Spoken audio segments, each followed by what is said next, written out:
पहले आप अपना परिचय दीजिए और साथ में आज का जो कार्यक्रम है उसकी रूपरेखा बताइए। मेरा नाम विजेंद्र यादव है और मैं अखिल भारतीय यदुवंशी महासभा का राष्ट्रीय अध्यक्ष। और आज जो 18 नवंबर 1962 को जो चाइना ने रात को धोखे से अटैक किया था और उस दिन देश के अंदर दिवाली बनाई जा रही थी, तो उस समय 1962 के अंदर 13 कुमाऊं रेजिमेंट के 120 हीरो ने चाइनीज के 1356 चाइनीज को मार गिराया और युद्ध विराम करने पर मजबूर किया, जिसकी वजह से जम्मू और कश्मीर भारत का अंग रहे।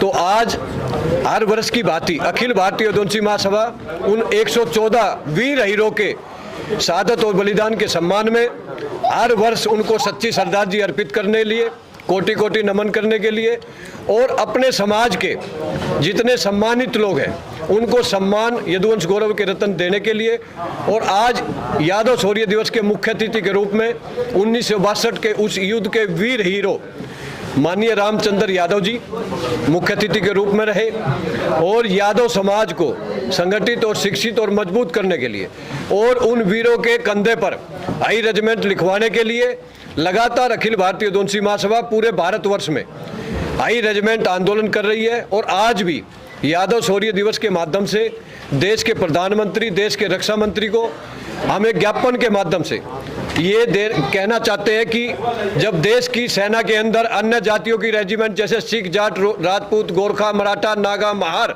रेजिमेंट हो सकती है, तो यादव समाज के शौर्य और पराक्रम, शहादत और बलिदान और उसके सबसे ज़्यादा वीर पदक को देखते हुए हमें भी अपने कंधे पर हाई रेजिमेंट चाहिए।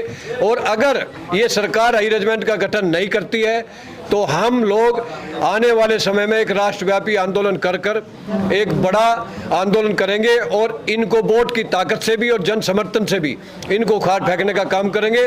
वरना भारतीय सेना में जितनी भी जातियों की रेजिमेंट है उन रेजिमेंट को तोड़कर भारतीय सेना के नाम से अगर ये सरकार बना देती है तो हम अपनी मांग वापस ले लेंगे। वरना यदुवंशी महासभा क्रांतिकारी टीम है, लगातार वो 2009 से लेकर संसद घेराव, प्रधानमंत्री, रक्षा मंत्री, डिफेंस मंत्री घेराव, पूरे देश में रथ यात्रा के माध्यम से द्वारका धाम से हेमंत लोखिल गुजरात के जो अध्यक्ष हैं, उत्तर प्रदेश के अध्यक्ष प्रवीण यादव, दिल्ली के अध्यक्ष मनीष यादव, बिहार से मदन मोहन यादव जी, तमाम प्रदेशों के अध्यक्ष आज यहाँ पर आए हुए हैं और आने वाले टाइम में हम एक राष्ट्रव्यापी आंदोलन की तैयारी कर रहे हैं। इसलिए सरकार से आज यादव शौर्य दिवस के इस प्रोग्राम के माध्यम से हम यही कहना चाहते हैं कि या तो सबकी तोड़ दो या हीरो को जोड़ दो, वरना आने वाले टाइम में हम वोट की ताकत से भी आपको 24 में हराने का काम करेंगे। ये आज यादव शौर्य दिवस के रूप में आज हमने अपनी बात को रखा। और दूसरा, समाज को कैसे हम शिक्षा की तरफ ले जाएं, कैसे दहेज प्रथा, मृत्युबोध, नशा मुक्तियों को हम खत्म करें। और ये कुरीतियाँ ऐसी है कि गरीब यादव को या गरीब किसी भी जाति बिरादरी का उसको इससे बहुत बड़ा नुकसान होता है। तो हमने ये भी इसके अंदर रखा कि कहीं ना कहीं इन कुरीतियों को खत्म किया जाए और समाज को शिक्षित और संगठित कर समाज को मजबूत और देश को मजबूत करने के लिए आज यादव शौर्य दिवस बनाया गया। आप खुद एक एक्स आर्मी से रिटायर्ड हैं। जब आप आर्मी में गए तो जिस तरह की अभी ये मांग चल रही है हाई रेजिमेंट, लेकिन आप आर्मी में रहे हैं, क्या वहाँ पे भी जाति इम्पोर्टेंट है? आर्मी के अंदर जाति इम्पोर्टेंट बहुत ज़रूरी है, क्योंकि जब सैनिक अटैक पे जाता है, अगर एक कास्ट की यूनिट होती है तो उसके अंदर दो भाई, साला, बहने, मामा, चाचा तक रहते हैं। अगर एक ने भी पैर पीछे खींच लिया तो चाचा उसको गोली मार देगा। और सबको ये रहता है कि इस पोजीशन को लेना है, इसलिए बहुत ज़रूरी है कि कौम के नाम से यूनिट रहना बहुत ज़रूरी है। लेकिन सवाल ये भी तो बनता है ना सर कि अगर जब आर्मी की बात आ रही है वहाँ से जातीय की जो रेजिमेंट के नाम है वो हटने चाहिए। अगर हम जातियों के नाम पर अगर रेजिमेंट बनानी शुरू कर दें तो क्या उन सब के नाम पर रेजिमेंट बनेगी? नहीं, मैं मानता हूँ कि नहीं बनेगी, लेकिन मैं ये कहता हूँ कि जो हमारी नफरी है, जो अभी नागा रेजिमेंट बनी हुई है, उससे तो हमारी 10 गुना नफरी है हमारी। और हर लड़ाई में हमने तकमा लिया है और हमारा तकमा लिए हुए पे हमारा नाम नहीं है। लड़ते हैं हम, मेरे पास 3 परमवीर चक्र है मेरे ग्रुप के अंदर, लेकिन नाम होता है कुमाऊं का। 36 वीर चक्र है, 45 सेना मेडल है, लेकिन नाम कुमाऊं का जाता है। हम तो निराश हो जाते हैं। ये तो फिर है तो बगैर क्या ये लड़ाई नहीं होनी चाहिए कि जो ये जाति के नाम सिख रेजिमेंट बनाई हुई है, राजपूताना रेजिमेंट बनाई गई, इनके नाम हटाए जाए? मैं कहता हूँ ये पूरा हटा दे और हमारी जो भर्ती है वो समान करे, सबके बराबर करे, क्योंकि हमारी तो वैकेंसी नहीं है, जबकि उत्तर प्रदेश, हरियाणा, राजस्थान में अहीर हैं। अब ये सोचिए कि हमारे मान लिया कि हमारे सिख भाई हैं, पंजाब में है ना, तो उनके पास 3 यूनिट हैं, तो आराम से सर्विस मिल जाती। हमारे पास तो बिल्कुल एक भी नहीं है, एक है उसमें 11% है, उसमें क्या करेंगे हम? हमारे जवान बिल्कुल ही निराश होकर के घर बैठ गए हैं और उनका दिल दुख रहा है। हमारे साथ हर हमेशा धोखा भी हुआ है साहब, मैं आपको सच बताता हूँ। रेजिमेंट हमारी नहीं बनाई, पहला धोखा।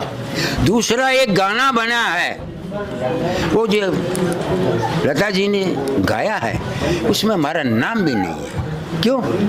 कमाल की बात है। क्या अहीर कौम नहीं? सिख, जाट, मराठा, गुज सब कुछ आ गया, लेकिन अहीरों का नाम नहीं है। हकीकत फिल्म बनी, उस फिल्म को मैं देख रहा था और जब फिल्म देखते देखते मेरे को कंधे पे नजर गई तो मैं उठ के आ गया। क्यों? लड़ाई लड़ी 13 कुमाऊं ने, कंधे पे जाट लिखा हुआ है और मैंने लिखा लेटर डायरेक्टर को कि ये क्या हुआ? बोले सर सरकार का आदेश। तो फिर हमारे साथ तो होता ही धोखा है। अब इस धोखा को हम सहन नहीं करेंगे। रेवाड़ी के अंदर एक्समैन की रैली करके मोदी को यह आश्वासन दिया था कि हम आपको 14 के अंदर जिता के भेजेंगे। सबसे पहले अपना नाम बताएं। मेरा नाम परवीन यादव, अखिल भारतीय यदुवंशी महासभा उत्तर प्रदेश अध्यक्ष।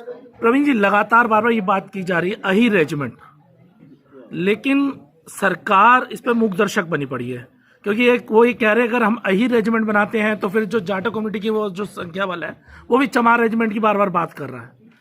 तो ऐसे में अगर जातियों के नाम पर अगर रेजिमेंट बनेंगी तो कहीं ना कहीं सेना में कहीं ना कहीं जातिवाद बढ़ावा होगा, क्या आपको ऐसा नहीं लगता? आपके माध्यम से मैं अवगत कराना चाहता हूं कि देश की 9 महानतम लड़ाइयों में 18 नवंबर 1962 रेजांगला, जिस लड़ाई के जीते जागते साबूत कैप्टन रामचंद्र यादव जी आज भी इस धरती पर दादा कृष्ण की वंशज मौजूद हैं।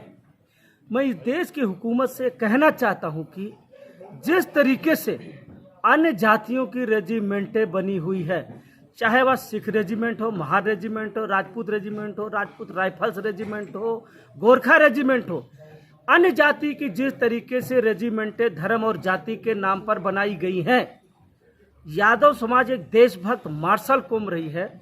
जब भी इस धरती को खून देने की बारी आई है, सबसे ज्यादा अहीर छत्राणियों के वीर पुत्रों ने इस धरती माँ को शहादत दे करके इस देश की रक्षा की है, सर्व समाज की रक्षा की है। इसीलिए भारतीय सेना में अहीर रेजिमेंट गठन के लिए इस सरकार से हमारी ये मांग है कि जिस तरीके से अन्य जातियों की रेजिमेंटें हैं, उसी तरीके से भारतीय सेना में अहीर रेजिमेंट का गठन हो।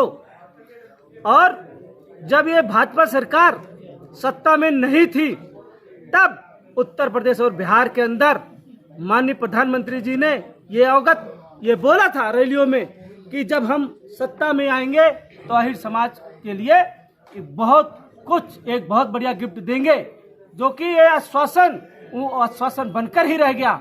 उन्होंने पार्लियामेंट के अंदर 200 एमपीओ के लेटर तो लिखवाए, लेकिन चाहे वह राजनीतिक चढ़ावा हो या हमारे समाज के साथ भेदभाव किया गया। लेकिन अगर मोदी जी इस तरीके से जो हमारी रेजिमेंट के तहत आज आंदोलन चल रहा है, आज आप देख रहे हैं आईटीओ के अंदर यदुवंशी महासभा का चल रहा है और जंतर मंतर पे चल रहा है। अगर इस हमारी मांग को पूरा नहीं किया गया तो आने वाले 2024 में जिस तरीके से यह अहीर समाज ने मोदी जी को सत्ता पर पहुंचाने का काम किया, यह अहीर समाज उनको सत्ता से भी नीचे गिराने का भी काम करेगा। बार बार एक सवाल और निकलता है सरकार का कि आप अहीर रेजिमेंट की मांग कर रहे हैं, लेकिन एजुकेशन पे आपने बात नहीं करी। 27% रिजर्वेशन की जब बात आती है तो ओबीसी को जो असली अधिकार मिलते जहां से रोजगार में, उस पर आप चर्चा नहीं कर रहे। जहां तक ओबीसी की बात है, आप 27% आरक्षण की बात करते हो। 6,743 जातियां ओबीसी में आती हैं। आप ये बताइए वो 27% आरक्षण क्या ओबीसी समाज को आज तक मिल पाया?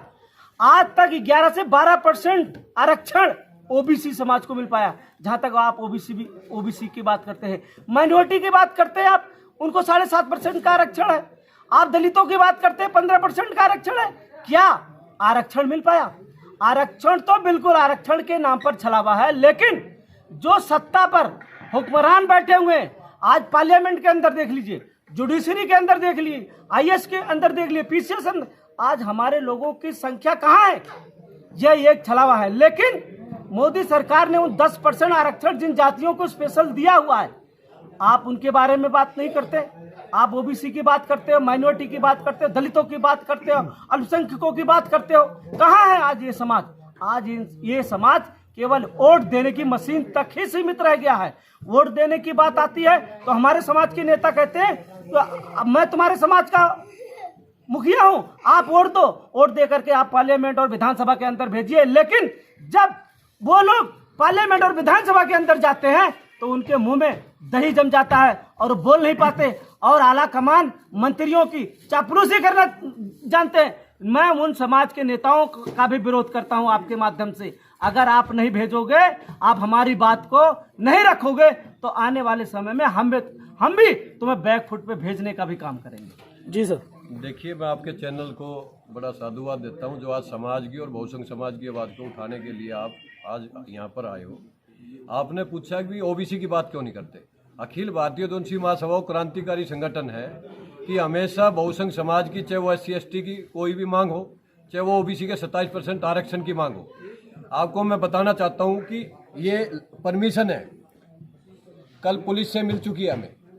अखिल भारतीय दोनसी महासभा तमाम भारतवर्ष के बहुसंख्य समाज के संगठनों को लेकर 6, 7, 8 दिसंबर को दिल्ली के सबसे बड़े रामलीला मैदान में 6 तारीख को ओबीसी जातिवार जनगणना, 7 तारीख को बैलेट पेपर से चुनाव और 8 तारीख को जैसे ज्ञान तेरस, उपवास और अनशन के रूप में पूरे भारतवर्ष से तमाम बहुसंख्य समाज के संगठन, तमाम बहुसंख्य समाज के नेता और तमाम बहुसंख्य समाज के लोग 6, 7 और 8 दिसंबर को दिल्ली के रामलीला मैदान में न्याय अधिकार सम्मेलन, एक महाकुंभ के रूप में इन मुद्दों को लेकर बहुसंख्य समाज के हक अधिकार जो छिन रहे हैं, बहुसंख्य समाज का आरक्षण खतरे में, बाबा साहब का संविधान खतरे में, और सब संविधान खतरे में तो समझो देश खतरे में है। इसलिए अखिल भारतीय दोनसी महासभा खाली अरेंजमेंट ही नहीं है, तमाम बहुसंख्य समाज जो शोषित है, वंचित है, पिछड़ा है, उसके हक अधिकार दिलाने के लिए निरंतर पिछले 11 साल से काम कर रही है। और 6, 7, 8 दिसंबर को मैं देश के सभी बहुसंख्य समाज के लोगों को कहना चाहता हूं, खासकर यादव समाज के लोगों को कहना चाहता हूं, आप हमेशा ओबीसी के बड़े भाई के रूप में रहे, हमेशा 90 के दशक में वोट डालने का हक दिलाया, बहन बेटियों की इज्जत बचाने का हक दिलाया, कुएं में पानी भरने का हक दिलाया और वोट की ताकत दिलाकर सम्मान देने का काम किया। इसलिए आप सब लोग जितने भी बहुसंख्य समाज के लोग हैं और खासकर ओबीसी, आज SC/ST अपना हक ले रहा, जागरूक है, अपने हक की लड़ाई लड़ रहा। लेकिन जो देश में हर दूसरा व्यक्ति ओबीसी है, 72 करोड़ ओबीसी है देश के अंदर, लेकिन आज पूरे 40 केंद्रीय विश्वविद्यालय में एक भी प्रोफेसर हमारा ओबीसी का नहीं है। आज सुप्रीम कोर्ट, हाई कोर्ट में एक भी ओबीसी का जज नहीं है। आज न्यायपालिका, राजनीतिक कार्यपालिका में सिर्फ चुने हुए लोग वहां पर 90% कब्जा करे बैठे। इसलिए मैं कहना चाहता हूं कि अखिल भारतीय दोनसी महासभा तमाम देश के हित में, चाहे वो किसी भी जाति वर्ग हो, उसके हक, उस पर हक पर डाका डल रहा है तो उसको बचाने के लिए, तो इसलिए 6, 7, 8 दिसंबर को तमाम जितने भी साथी खड़े दिल्ली के रामलीला मैदान के अंदर भारी से भारी संख्या में 1 लाख के आसपास एक महाकुंभ न्याय अधिकार सम्मेलन के रूप में हम देश में, जब SC/ST की जनगणना हो सकती है, पेड़ पक्षियों की जनगणना हो सकती है, घरों की जनगणना हो सकती है, तो हम ये कहना चाहते हैं देश में सभी जनगणना कराकर, और जिसकी जितनी संख्या भारी उसकी उतनी हिस्सेदारी, और 90 पे 10 का राज नहीं चलेगा, नहीं चलेगा।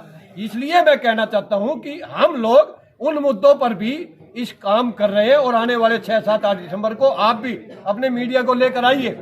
हम भारी संख्या में वहां पर अपनी ताकत दिखाएंगे, संसद का सत्र चालू होगा और सरकार से हमारी मांग है कि जो जनगणना होने जा रही है SC/ST की आप करा रहे हो, ओबीसी के साथ साथ सब देश में जनगणना कराओ, और जिसकी जितनी संख्या न्यायपालिका, राजनीति और कार्यपालिका में, उसकी हिस्सेदारी दे दो, हमें कोई ऐतराज नहीं है। इसलिए हम हर मुद्दे पे हक अधिकार, आरक्षण, संविधान और बैलेट पेपर से चुनाव कर जो ईवीएम की से वोट आज खतरे में हमारी, जो 14 से 22 के अंदर इतना खतरा कभी नहीं था जितना आज ईवीएम पर डाका डाला जा रहा है। जहां वोट 1123 है वहां 1327 वोट कैसे आ रही है? कहीं ना कहीं बहुत बड़ा एक षड्यंत्र रचा जा रहा है, धन बल का और वोट की ताकत का इस्तेमाल गलत हो रहा है। इसलिए हम आपके चैनल के माध्यम से कहना चाहते हैं 6, 7, 8 दिसंबर को न्याय अधिकार सम्मेलन अखिल भारतीय दोनसी महासभा तमाम बहुसंख्य समाज के संगठनों को लेकर दिल्ली के रामलीला मैदान में एक महाकुंभ के रूप में आ रही है। आप सब भी आए और हम आपको विश्वास दिलाते हैं जल्दी हम जनगणना कराकर हिस्सेदारी दिलाने का काम करेंगे, आरक्षण को पूरा लागू कराने का काम करेंगे। जय हिंद, जय भारत।